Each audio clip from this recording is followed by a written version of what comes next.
Après le départ précipité des Allemands, la plus grande partie du territoire sera placée sous administration française. Dès lors, la question centrale est celle de savoir si cette France va ignorer ou poursuivre l'œuvre allemande chez nous.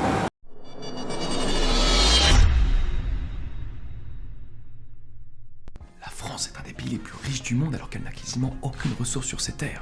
C'est bizarre, non? Moi j'adore l'Afrique. Mais ces gens-là n'ont pas les moyens pour exploiter les ressources merveilleuses de leurs terres. Alors qu'est-ce que vous voulez que je fasse? Une fois installée, la France s'est tournée vers les cultures vivrières, tout en boostant l'agriculture des grandes plantations héritées des Allemands.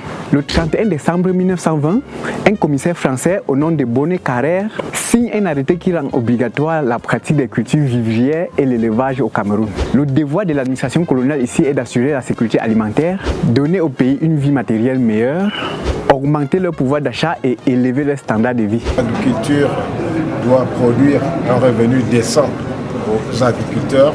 En zone sahélienne, ils ont parlé de l'accès à la terre, de l'accès aux données météo, de comment changer d'échelle, comment augmenter les rendements.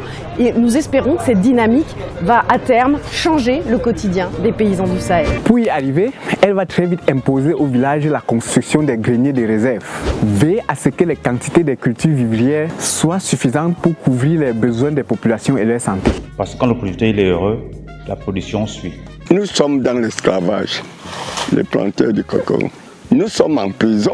Selon les colons, l'Indien n'est pas un mauvais agriculteur.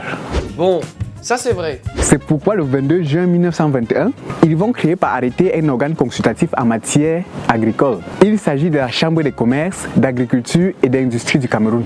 C'est des domaines où on retrouve la majorité de la population. Il faut valoriser toutes les cultures dont l'avenir sur le marché mondial s'avère prometteur, comme le café, le thé, la banane, le cacao. À cet effet, les Français vont faire comme leurs prédécesseurs allemands, obliger chaque autochtone à cultiver les plantations du gouvernement.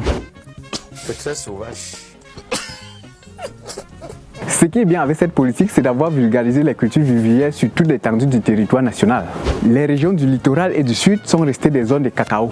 On appelle l'arbre de cacao l'arbre de Dieu, dont le cacao a poussé seul. Non madame, ce sont des Allemands qui ont introduit la culture du cacao en premier chez nous. D'ailleurs, l'histoire raconte que cette culture s'est faite de façon désordonnée et inorganisée. L'administration coloniale encourageait cette culture pour son intérêt commercial. Soyez-en fiers, c'est une filière d'avenir. Elle contribue à 1% au produit intérieur brut, 15% au produit intérieur brut primaire, génère 300 milliards de chiffres d'affaires pour l'ensemble des acteurs. Nous travaillons le cacao, on n'a pas de salaire.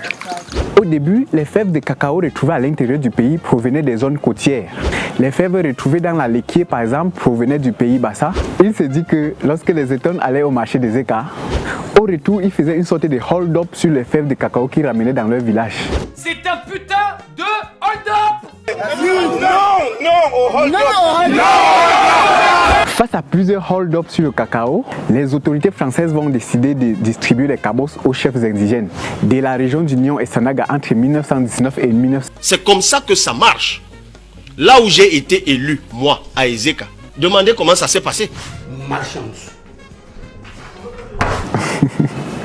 Face à plusieurs hold-up sur le cacao, disais-je, les autorités françaises vont distribuer des cabosses de cacao aux chefs indigènes de la région d'Union et Sanaga entre 1919 et 1920. Le très célèbre d'entre eux fut Sa Majesté Charles Atangana, chef supérieur des Ewondo. 5 ans plus tard, c'est-à-dire en 1924, il possédait à lui seul plus de 100 hectares de cacao dans la région du centre. Je demande au Dieu de punir, de toucher le cœur de tous nos politiciens. Ce n'est donc à partir de 1924-1925 que le cacao va prendre son envol dans la région du Sud Cameroun. En 1927, c'est-à-dire 2 ans plus tard, une ferme expérimentale sera créée à Ebolova par les frères Pascalais. J'adore l'Afrique. Moi, j'adore l'Afrique. Ta terre, elle ne ment jamais. Je vous remercie.